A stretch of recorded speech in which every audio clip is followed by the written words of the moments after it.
Bonjour les taureaux, merci de me rejoindre sur ma chaîne pour votre guidance du mois de juillet 2026.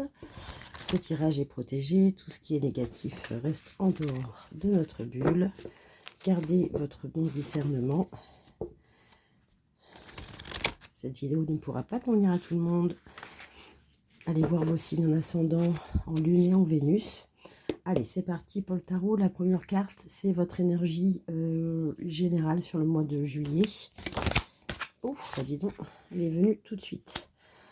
On est sur la reine de coupe. La reine de coupe, c'est une femme d'émotion. Elle est très stable dans ses émotions. Elle aide d'ailleurs les autres aussi à stabiliser leurs émotions. Elle est dans la communication beaucoup.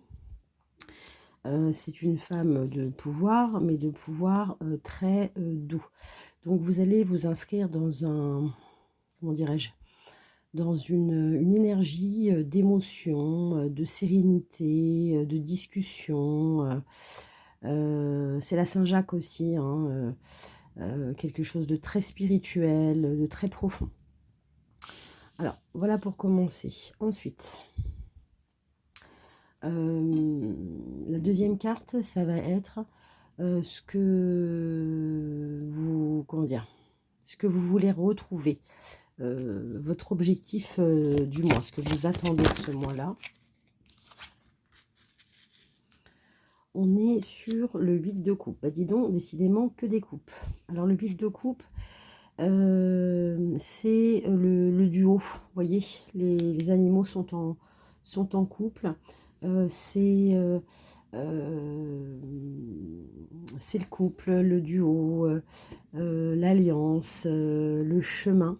Vous voyez, vers quelque chose qui est très chanceux avec la coccinelle.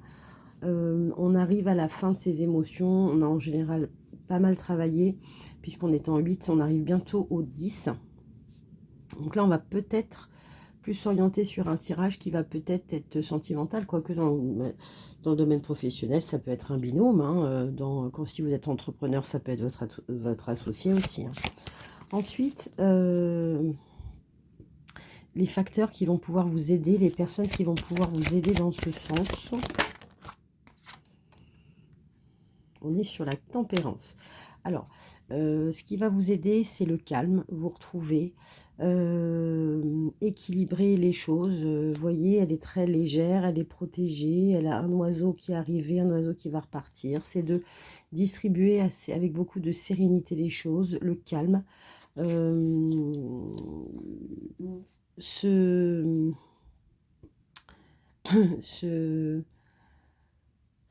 retrouver avec soi-même, se tempérer finalement. C'est bien le mot. Alors, le défi sur ce mois-ci, c'est la force. Ça va être justement soit de trouver la force en vous, soit de ne pas vous laisser aller, vous les taureaux, à quelque chose qui serait trop brutal. En tout cas, là, vous voyez, le lion, il accepte de poser sa tête sur une femme chat. C'est le principe de je suis fort, mais je fais quand même attention à la sensibilité. Je prends aussi les conseils des gens qui me paraissent un petit peu plus faibles. Je me calme et j'accepte aussi de déposer les armes. C'est hyper positif parce que en d'autres decks, vous avez le hiérophante. Alors le hiérophante, c'est l'équivalent du magicien, hein. C'est le champ des possibles, c'est le savoir aussi. Il y a une notion d'écrit, d'apprendre. Avec la chouette, qui est un animal représentant la culture, le savoir, le livre. C'est prendre de la hauteur aussi. Donc vous avez quand même 3 arcanes majeures, hein. La tempérance, le hiérophante et la force, qui est quand même bien positif. Alors on va voir sur quel domaine ça va nous orienter. Je vous ai pas tiré les 2 cartes conseils. Ah bah encore une arcade majeure, bah dis donc la 4e, wow. Le pendu. Alors vous allez peut-être avoir une sensation d'être immobilisé, de stagner, peut-être de ne pas avancer au rythme que vous voulez. C'est la tempérance qui va vous amener ça. Le pendu aussi, c'est, vous voyez, là, la tête à l'envers, elle voit la vie différemment. Elle voit les choses différemment puisqu'elle a la tête à l'envers. C'est aussi ouvrir son esprit à une vision qui va être différente. Vous voyez, de regarder le lion et la petite fille, ça ouvre à quelque chose de je suis fort, mais bon, j'accueille ma sensibilité aussi. Je me tempère face à cette force et je vois la vie autrement. Il y a quelque chose qui va se passer de cet ordre, ça c'est le conseil. Ouh là là, mais c'est pas vrai. 5e arcane majeur, bah dis donc. La roue de la fortune. Donc ça veut dire que justement, en regardant les choses d'une manière différente, d'une autre manière de voir, de comprendre, la roue va tourner. Il y a un événement. Et la roue, quand elle tourne, elle blague pas, quoi. Elle y va. C'est rapide. C'est significatif. Donc il y a vraiment une transformation sur ce mois de juillet, vous les taureaux, où il y a un événement. Et la roue de la fortune, c'est ça, ce sont les événements. Hein, c'est pas, on n'est pas trop sur les émotions, on est sur une transformation, quelque chose qui s'active, qui s'accélère. Et bah dis donc, les taureaux. 5 arcanes majeures. Alors, on va aller voir avec l'oracle des miroirs. On va tirer 4 cartes de manière à avoir les 4 semaines du mois. On peut bien sûr reculer à fin juin et déborder à la début août. Ça peut même se décaler d'un mois. Alors, les 4 cartes pour les taureaux, ascendant taureau et lune en taureau. On a, dis donc, le miroir magnétique. Il y a un événement qui va se passer. Le voyage. Ça, c'est peut-être les vacances, mais c'est peut-être un événement qui est associé à vos vacances. La loi, donc là, il y a quelque chose, vous voyez, quelque chose de formel qui s'active, quelque chose d'officiel, d'équilibré en tout cas, avec la tempérance tout à l'heure, et de fort.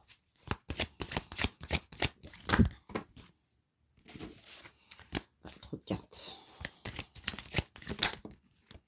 Et la projection. Ok, intéressant. Et vous voyez derrière, vous avez l'évolution, vous avez la distance, vous avez l'accord, le contrat, la femme, la famille. Ouais, il y a quelque chose qui est de l'ordre de l'engagement. Alors, ce qu'on va faire, c'est que on va garder chacune des cartes. On va prendre l'oracle de G sur le miroir magnétique. Est-ce qu'on peut avoir d'autres informations pour les taureaux, ascendant taureau et lune en taureau?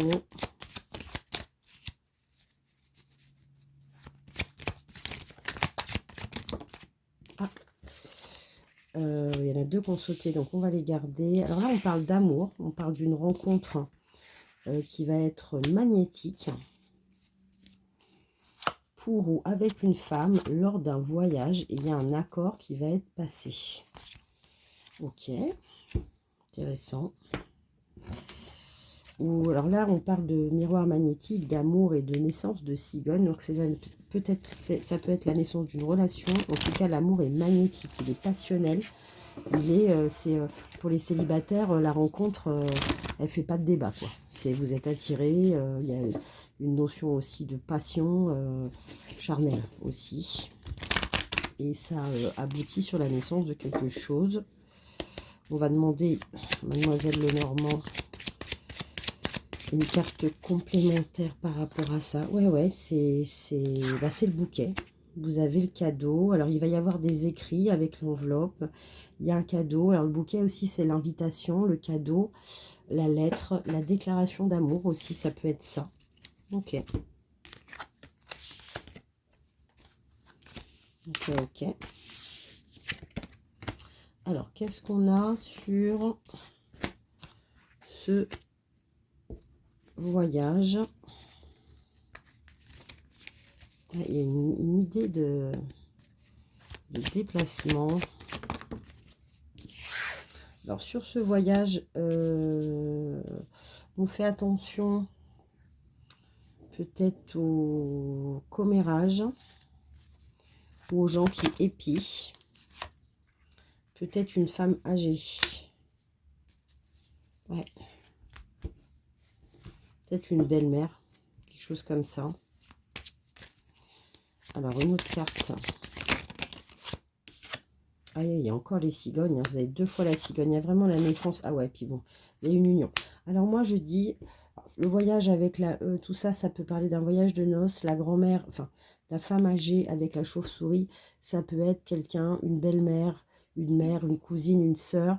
en tout cas d'un certain âge, qui critique. Peut-être que, je ne sais pas, vous êtes en train d'organiser votre mariage et vous avez toujours votre belle-mère qui dit non, faut pas faire ci, faut prendre tel traiteur, non, faut pas faire comme ça, non, tu devrais faire ça. Dans tous les cas, ça concerne une union, une alliance, ouais. Une femme, oh là là, vous avez un tirage avec des signes, l'amour. Bon, clairement, la relation est protégée, hein. S'il y a quelqu'un qui vous cherche des noises, vous inquiétez pas, ça va vite dégommer. La femme, on parle, vous voyez, de sensualité aussi avec la femme, de sexualité, d'amour, qui donne une union et qui donne naissance à soit un beau projet, ça peut être la naissance d'un enfant aussi, ça peut être plusieurs choses, mais ouais, d'un point de vue sentimental, c'est fort. Alors, sur la loi, qu'est-ce qu'on peut dire sur la loi ?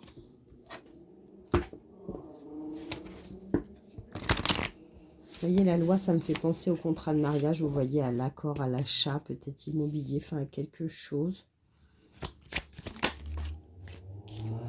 Ouais, il y a des complications, on va dire. Ben, vous arrivez au chemin, hein, mais on va dire que ça fait du chemin de traverse. Vous voyez, en d'autres decks, vous avez la lenteur et puis on a encore la justice. Mais en tout cas, ça coupe net. Il y a une décision qui va arriver.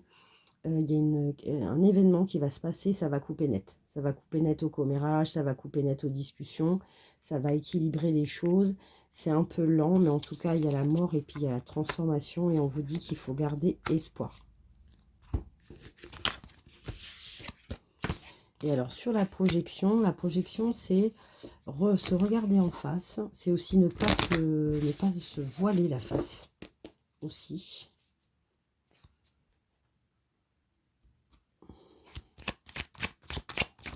Qu'est-ce qu'on a sur la projection pour les taureaux, ascendant taureau? Vous voyez, faut être factuel, quoi. Faut pas se voiler la face. Là, il s'agit de quelque chose où justement, il y a peut-être des énergies tierces qui vous bloquent, qui amènent de la lenteur. Mais là, on vous dit, projetez-vous. Projetez-vous dans votre projet à vous. Il y a un accord qui va être passé.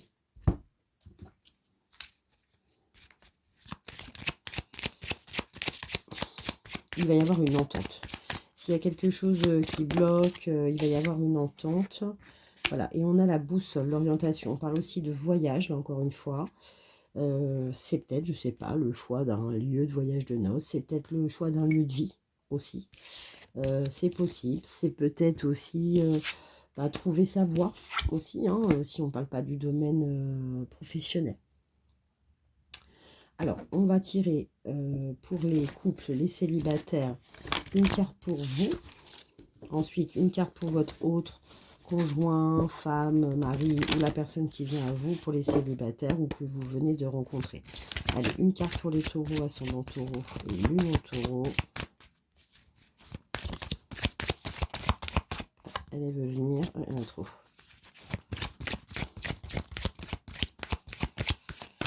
Taureau, ascendant taureau et lune en taureau. Alors, qu'est-ce qu'on dit pour vous? Facteur religieux. Votre vie amoureuse subit l'influence de votre religion et de votre voie spirituelle. Alors, ça me fait penser tout à l'heure à la dame âgée qui se mêle un peu de ce qui la regarde pas. On est peut-être sur un couple où il y a des différences religieuses, une différence de religion, une différence de valeurs. Et concrètement, il y en a une, que ce soit la mère, la belle-mère, la tante, la sœur, qui n'est pas contente. Alors, la carte pour votre autre. Sentiments romantiques, vos sentiments sont authentiques et d'être vécus. En tout cas, la personne qui est en face de vous, elle s'en fiche un petit peu de ce qu'on peut raconter. Elle a envie de vivre une romance avec vous, quelque chose de doux, quelque chose d'amoureux. Et une carte pour vous deux. Voilà. Voyez le retard, cela vaut la peine d'attendre. La synchronisation divine est à l'œuvre dans votre vie amoureuse. Donc pour ceux qui sont célibataires, qui cherchent quelqu'un, on vous dit, ça y est, vous allez peut-être rencontrer quelqu'un où il y aura une différence de religion, une différence d'origine, une différence de culture. La personne avec vous, elle va vouloir être très douce avec vous. Et on vous dit, cela vaut le... Si c'est bloqué parce qu'il y a la mère qui dit non, ne te mets pas en couple avec elle parce qu'elle est catholique et lui, il est musulman. On vous dit, vous inquiétez pas, la synchronisation divine est à l'œuvre. Il ne faut pas s'inquiéter pour ça. On va prendre 3 cartes de Gaïa.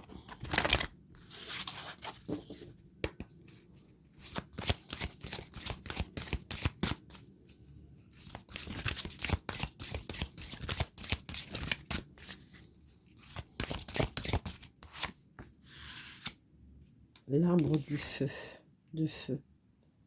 Début, nouveauté. Donc il y a quelque chose vraiment qui s'enclenche. Je pense qu'il y a des célibataires en taureau qui vont faire des rencontres. Il y a un début. Et vous voyez, on parle encore d'amour, de passion. Hein. C'est l'arbre de feu. Le feu, c'est l'énergie, c'est la passion, c'est la flamme retrouvée. Hein.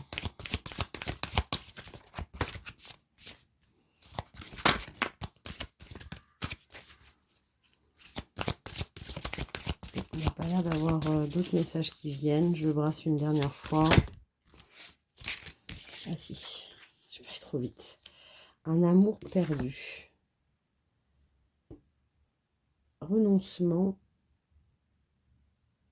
guérison et libération. On parle peut-être de quelqu'un qui était déjà dans votre vie et qui revient. Et ensuite, on a la déesse du clair de lune. Émotion refoulée, guérison, reflet. Et on a encore le reflet, la projection. Ça guérit, ça guérit, ça guérit. Peut-être avoir un retour du passé aussi. Ou alors pour ceux qui sont en couple avec l'arbre de feu et un amour perdu, il y a peut-être un regain dans la relation amoureuse. Alors, un message de l'archange Michael.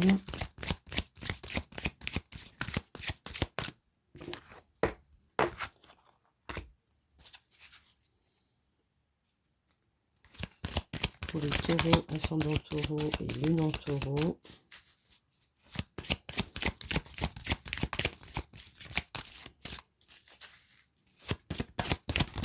Taureau, ascendant taureau et lune en taureau. Un conseil de l'archange Michael. Vos prières. Vous voyez, on parle encore de religion là. Hein. Entamez une communication avec le divin. En priant chaque jour, vous serez attentif aux paroles qui entrent en vous par votre canal d'énergie. Plus vous prierez, plus le Tout-Puissant vous offrira sa parole. Encore des papillons. Voilà les taureaux, bah écoutez, c'est un tirage qui est très positif, énormément d'arcades majeures. C'est un très très beau mois qui s'offre à vous, aussi bien émotionnel que concret, quoi. J'espère que ce tirage vous a plu. Si c'est le cas, likez, abonnez-vous. Je vous mets en barre de description mon mail pour me contacter pour une guidance privée. Il me reste quelques places encore. Je vous souhaite un excellent mois de juillet, bonnes vacances pour les juilletistes et à très bientôt pour le mois d'août.